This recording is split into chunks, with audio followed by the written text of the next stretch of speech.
Hujambo mtazamaji, kutoka idhaa ya Kiswahili ya Radio China ya Kimataifa. Hii ni Nuru ya Mashariki tuliokuandalia hii leo.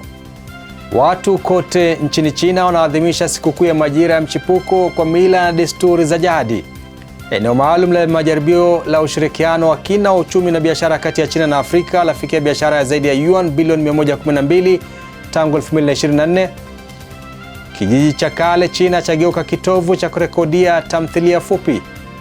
Kwa hizi na habari nyinginezo nyingi, jumuika nami Khamis Darwesh.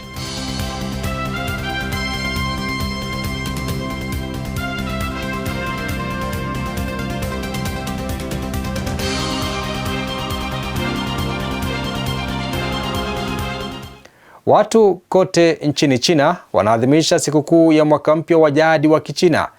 Kumekuwa na shamra za maonesho ya kitamaduni na mikusanyiko ya kijamii nchini kote. Ronald Mutie anaripoti. Ni mkesha wa sikukuu ya mwaka mpya wa jadi wa Kichina. Huu ni mwaka wa farasi. Watu kote nchini China wanaadhimisha sikukuu ya majira ya mchipuko kwa mila na desturi mbalimbali. Wananchi wanaokaribisha mwaka huu wa farasi kwa tamasha za kitamaduni, maonesho ya sanaa za jadi na mikusanyiko ya furaha ya kijamii. Katika kaunti ya Songyang, mkoa wa Zhejiang, mashariki mwa China, kijiji cha kale cha Qingjiapo kilichopo kando ya mwamba kimepambwa kwa rangi nyekundu ya sherehe, huku mabango makubwa yenye taa nyekundu ziking'aa kwenye kuta za udongo. Kikiwa katika urefu wa wastani wa mita 850 juu ya usawa wa bahari na tofauti ya mwinuko wa zaidi ya mita 200, makazi hayo ya miaka 600 iliyopita yamejaa shamra za sikukuu ya mwaka mpya. The dragon dance, lion dance, clamshell dance and land boat dance are so lively and exciting.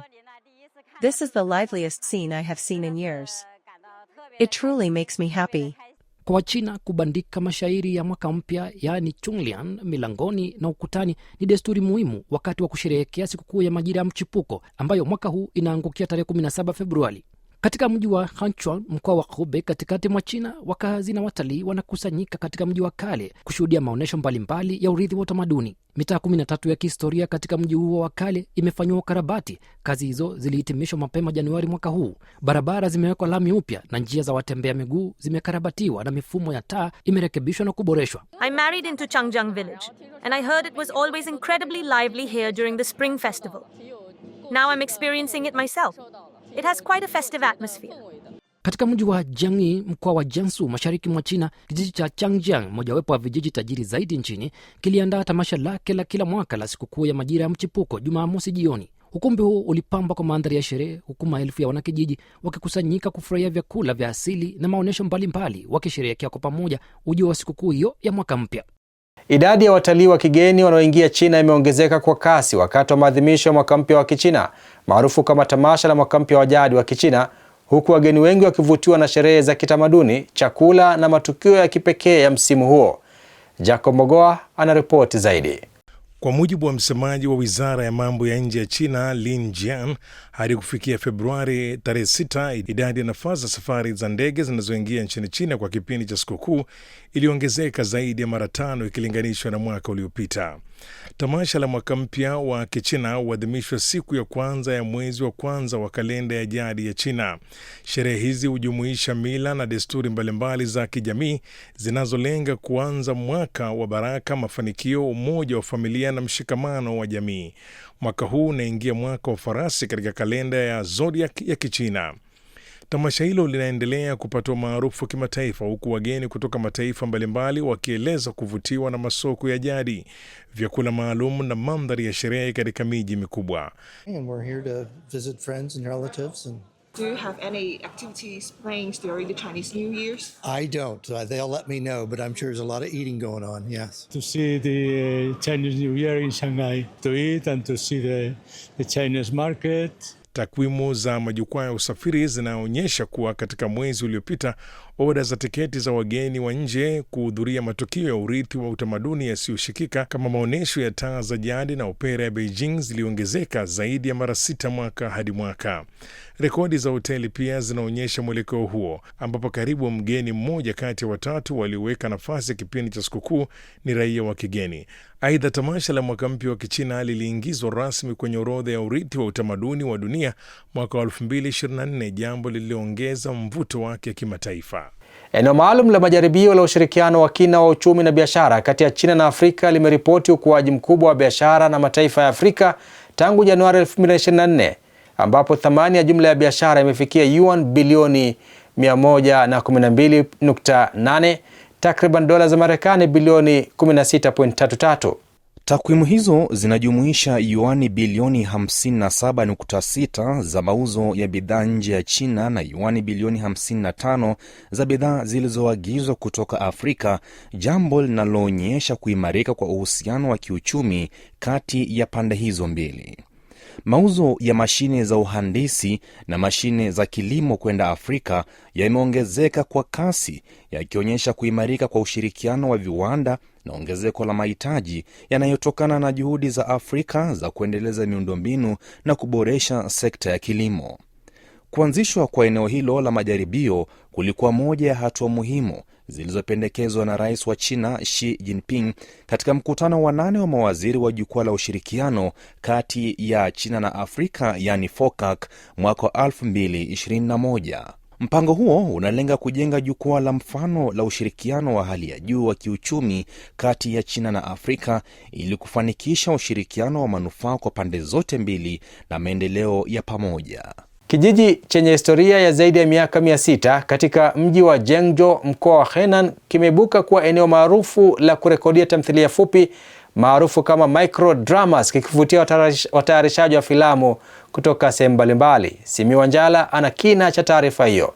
Kijiji cha Yuanghao Village kiligunduliwa kwa mara ya kwanza na timu ya watayarishaji mwaka 2024 ambao walikichagua kama eneo la kurekodia. Tangu wakati huo, zaidi ya timu 50 za utayarishaji zimefika kijijini hapa kwa ajili ya kurekodi kazi zao. Nyumba za wakazi zimekuwa sehemu ya mandhari ya filamu hizo, huku ada ya upangishaji wa majengo hayo ikiwa chanzo kikuu cha mapato ya kijiji. Mwaka 2025, tamthilia fupi zilichangia 20% ya mapato ya moja ya kijijini hapa. Wakazi wengi wamebadili maisha yao kutoka kilimo hadi kushiriki katika filamu kama waigizaji wa ziada. Kwa mujibu wa Shi Jiangbin, meneja wa kampuni ya uendeshaji na usimamizi wa kijiji cha Yuanghao, kijiji hiki kinaonyesha maisha halisi ya kila siku, jambo linalokifanya kufaa sana kwa matukio ya tamthilia za kihistoria. Habari za uzuri na mazingira yake mazuri zilisambaa haraka miongoni mwa watayarishaji na kusababisha kuongezeka kwa idadi ya timu zinazofika kurekodia hapa. Jumbe za kidiplomasia za China duniani kote ziliandaa hafla za mapokezi ya sikukuu ya majira ya kuchipua wiki hii kusherehekea kuwasili kwa mwaka wa farasi unaoanza Jumanne. Hii hapa ripoti niliyoiandaa. Ubalozi wa China nchini Thailand uliandaa mapokezi yake mjini Bangkok siku ya Jumatano. Hafla hiyo ilijumuisha maonyesho ya utamaduni wa Kichina pamoja na onyesho la teknolojia ya hali ya juu likionyesha maendeleo ya China katika roboti na ndege zisizo na rubani. China na Thailand ni kama familia moja, na watakia Wachina wote walioko Thailand heri ya sikukuu ya majira ya kuchipua, mafanikio na kila laheri katika mwaka wa farasi. Urafiki kati ya China na Thailand na udumu milele na uzidi kuimarika. Ubalozi wa China nchini Canada uliandaa mapokezi yake ya sikukuu ya majira ya kuchipua mjini Ottawa siku ya Jumanne. Zaidi ya watu 200 walihudhuria hafla hiyo, wakiwemo naibu waziri wa mambo ya nje wa Canada David Morrison, katibu wa bunge Cody Blois, seneta Clement Jignac, mbunge Zoe Roya, pamoja na wawakilishi wa jumuiya, mashirika na wanafunzi wa Kichina nchini Canada. Ubalozi mdogo wa China mjini Johannesburg uliandaa mapokezi yake Jumatatu iliyopita.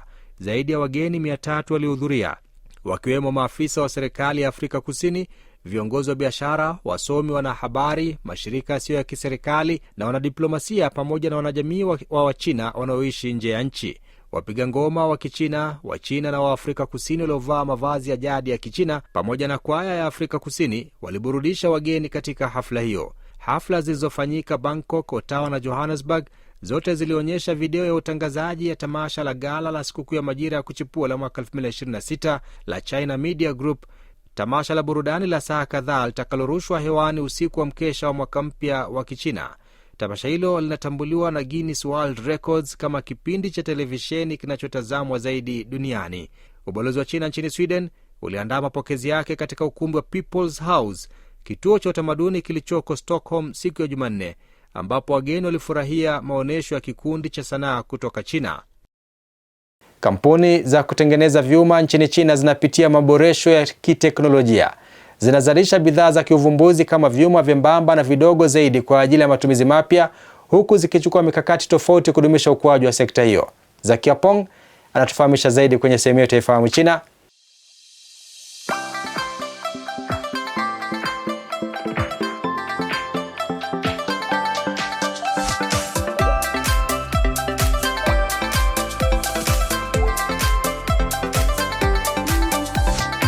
Ujambo na karibu katika kipindi cha Ifahamu China. Mimi ni Zakia Peng.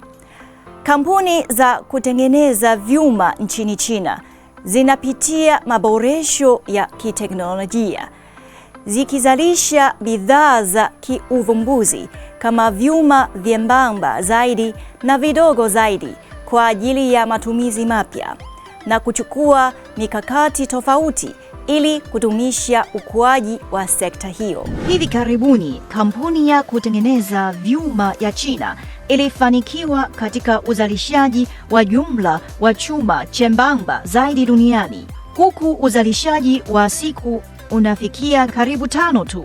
Chuma hiki ni chembamba kama karatasi ya aluminium, kikiwa na uzito wa milimita 0.015 na kinaweza kuchanwa kwa mkono. Chuma hicho kina matumizi mengi, ikiwemo ufungashaji mwepesi wa nguvu ya betri katika magari ya umeme, pia katika vitufe vya sauti na viwashio vya bidhaa za kidijitali. Sio kwamba tu inaongeza nguvu ya uwezo wa betri, bali pia inaongeza muda wa maisha ya vifaa vingi vya kidijitali. Kando ya chuma chembamba zaidi duniani, kampuni nyingine ya China imetengeneza chuma kidogo zaidi duniani ambacho kipande chake kina upenyo wa microns 500. Vifaa hivi vinavyofanana na poda vinaweza kubadilishwa na kuwa vifaa muhimu kwa gari ya umeme, na pia vinaweza kuchungwa na kuwa vifaa vya kipekee na bidhaa za teknolojia ya juu.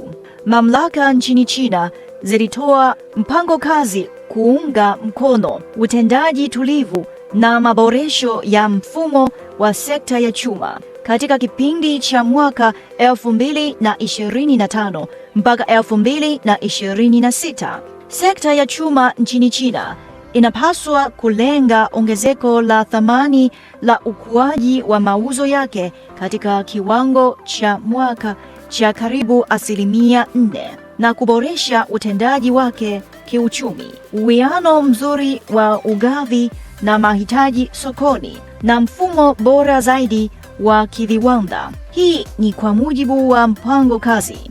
Haya, kwa leo kipindi hiki kinaishia hapa. Katika kipindi kijacho nitaendelea kukuletea mambo mengine yanayovutia kuhusu utamaduni na jamii ya China. Asante kwa kuwa nami. Mimi ni Zakia Peng. Kwa heri. Na mtazamaji, sasa ni wakati wa sehemu yetu ya Jifunze Kichina. Katika sehemu hii tunawaletea masomo ya lugha ya Kichina hatua kwa hatua kwa njia rahisi na ya kuvutia. Karibu tujifunze pamoja.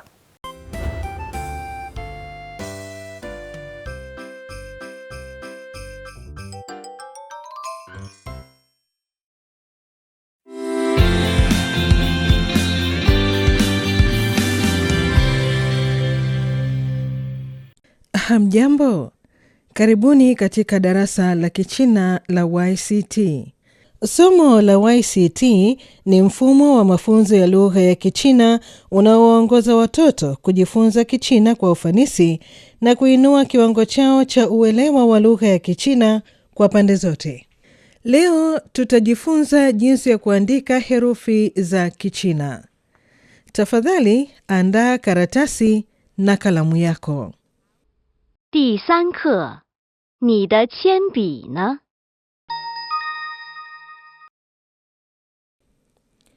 Kujifunza herufi za Kichina. Tafadhali chagua herufi sahihi za Kichina kwa mujibu wa Pinyin, kisha mfuate mwalimu kuandika. Li. Niambie, ipi ni sahihi? 第1个 Hebu tuone kosa liko wapi katika herufi ya pili. Sasa, hebu tuone jinsi ya kuandika herufi hii ya Kichina kwa usahihi. Tafadhali, andika pamoja nami.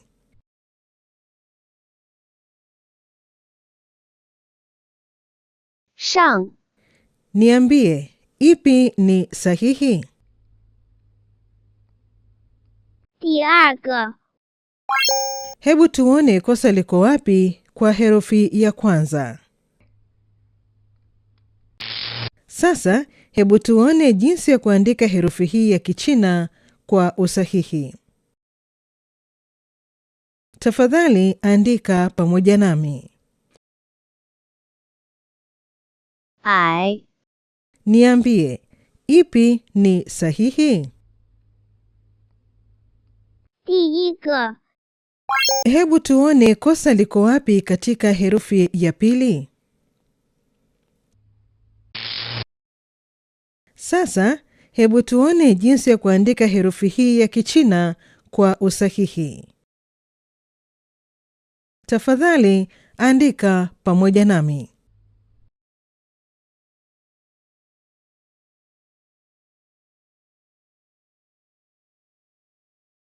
Chagua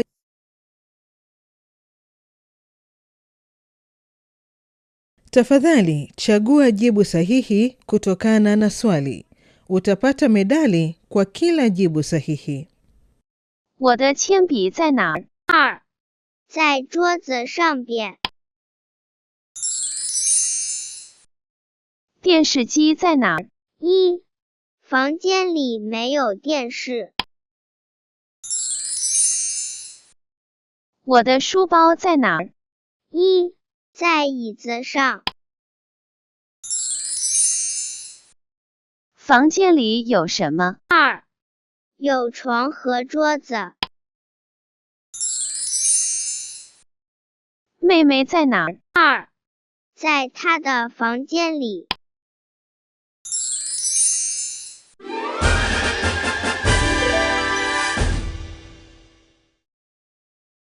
Kazi ya nyumbani kwa leo ni kuandika herufi za Kichina. Na kesho tutaendelea kujifunza Kichina. Naam, ni hulka ya kimaumbile kwamba kila kilicho na mwanzo hakikosi kuwa na mwisho wake. Na kufikia hapa, mtazamaji, sina la ziada la kuhitimisha kipindi cha Nuru ya Mashariki kwa siku ya leo. Lakini kabla sijaondoka, chukua hii. Ili kuponya jeraha, unahitaji kuacha kuligusa. Mimi ni Khamis Darwish. Maasalam. Kwa taarifa zaidi kuhusu China, unaweza kutembelea tovuti ya CRI Kiswahili na marafiki_CN kwenye Facebook. Pia unaweza kupakua app ya Cheche kwenye Google Play na Palm Store.